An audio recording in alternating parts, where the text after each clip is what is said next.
Thank you. I love you too. How are we all doing tonight, right? Alright, so girl power. Hold on for a second. Pretty handy with the mic. Okay, so all the girls I've known in my life, the one with the most strength, the one with the most attitude, the one with the most wisdom as well, is none other than my own sister. I am Italian, all Italian. Can't even give a shout out to my Italians out there, 100%. I mean, we're strong. Okay, I love all people. But in any case, my sister was very, very strong. Every kind of love, not any kind of sketch love, but from tough love to an altruistic kind of love, defending me in the face of adversity on some occasions. And I want to discuss those couple of streams of tough love and adversity, altruism, love this evening. A couple of vignettes. This might go a little long, but it's going to be good. Guess what? Here's what happened. Okay, so it doesn't, I don't care the time. Anyway, here's what happened. Okay, in terms of the tough love, I'm going to start at the age of 5 for myself. Okay, I was at home, and one of the morals of the story too, before I proceed to, is that family trumps, as far as I'm concerned, almost anything in life. It trumps friendship, it trumps friends, it trumps televisory influences and other evil influences, which I will demonstrate in the next episode. Here's what happened. I was 5 years old. I certain influenced televisory, okay, in my life. I was very impressionable at the age of 5, as were we all, I would believe, okay, by all kinds of television shows. There was one show which I was put in front of, not on purpose, but incidentally, while my mom was leaving the television to babysit me in a sense. Okay, I heard tonight a little bit of WWF action talking about wrestlers. Okay, a great monolith in the 1980s was Hulk Hogan, right? The other great blonde monolith of the 1980s, if you lived back then, was none other than a man by the name of Luke, General Hospital's Luke. Okay? In the 1990s, he went on to become the wrestler, Psycho Sid or Sid Vicious, I'm not sure. This giant monolith, like 6 feet tall. I was watching General Hospital, not on purpose, I was 5, I wasn't that old, but watching it, and back then I was really spoiled. I just wanted to get what I wanted, I was very, very spoiled brat, and I watched Luke in action. And he was telling off someone, maybe Jeannie Francis or someone, it was Laura. He was saying something along the lines, I don't exactly remember. I was 5 at the time, it was about 30 years ago. He said something along the lines of like, I have to do the operation! And he was like yelling. So I see this. I'm like, that's interesting. He seems to get what he wants through yelling. Perhaps if I emulate Luke, then I'll get what I want as well. My mother and sister, who I mentioned in the beginning, I believe, my sister with all the kinds of love, were sitting in the kitchen discussing something or other. So I go in to emulate my new hero. I go in. And with my own hair waving, I suppose as his afro did, his blonde, rain-deluged blonde hair, I went in too, and I didn't have a thought in my head. I just wanted to try to get what I want from yelling, because it seemed to work on television. And I walk in and I'm like, in an emulation of my hero Luke. My mother sees me, and she gets a little bit cross, a little angry, a little agitated. And when she gets angry, she kind of sticks out her tongue a little bit. Like really, really frustrated and angry.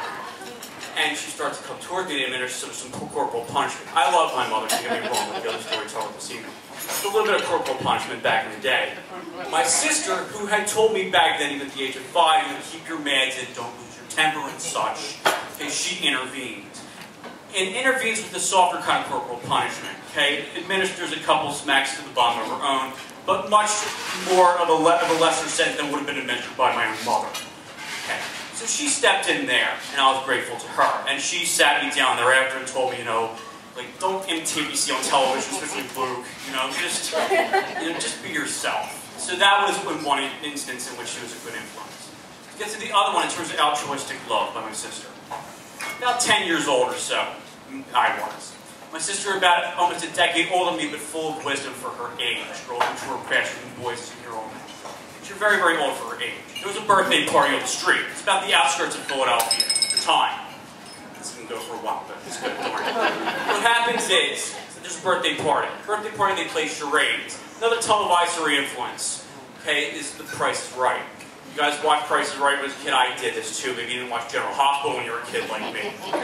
But, Price is Right. Everything boils down to the spinning of the wheel, right? At the very, very end. I'm figuring a pretty good charade would be to spin the wheel. Now, when you spin the wheel and the Price is Right, you kind of get your body into it. You go like, like they do on television. But I'm 10 years old, and I'm not very, very good at charades at the time. I need some training at this age.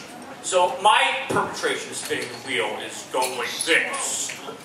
And they're like, I said, what the heck So, like, I keep going like this. Like, is it like a cat clawing at a parakeet? I don't know what this is. So, I eventually let the cat out of the bag, so to speak. Like, you know, it's spinning the wheel, Price is Right. You're like, what wheel? It's such a bad imitation. Like, oh, that wheel! So everybody breaks out of the laughter. They start mocking me. I can't really take a joke very well. So I run away. They're all imitating the wheel like this. They're like, in the street. I run back, tail between my legs and crying. I'm like, I'm going to get my sister. She's going to get after them. And I tell my sister about it. I'm like, she's going to make them so sorry. They're going to be apologizing to me. They're going to be writing apologies. They're going to be saying, I'm sorry. Writing apologies on their underwear to me. They're going to be so sorry. Okay. So she starts to go to the back of the house. Okay. Everyone comes to the front of the house, and they're still going like, in imitation of my poor Price is Right wheel. She comes out the back. I'm not setting this up for people. She comes out with like a 12-gauge or something like that. But she comes out the back, sorry, but she comes out the back with none other than a fire hose, not a fire hose, but a garden hose, so to speak, okay? With the nozzle pretty wide and open to full blast, the house garden hose. And everyone starts to book, but they're all laughing at me. They're like, it's a very childish, very chauvinistic kind of belief that you got a girl to defend you. But my sister was very strong, and she managed to get them, a couple of them pretty good with it. Okay? But she stood up for me again. But in that episode, I learned, and she told me I need to start to fight my own battles as well. So, in a couple episodes, I learned that for my sister, a lot of good lessons about life, and that's about the song. Thank you.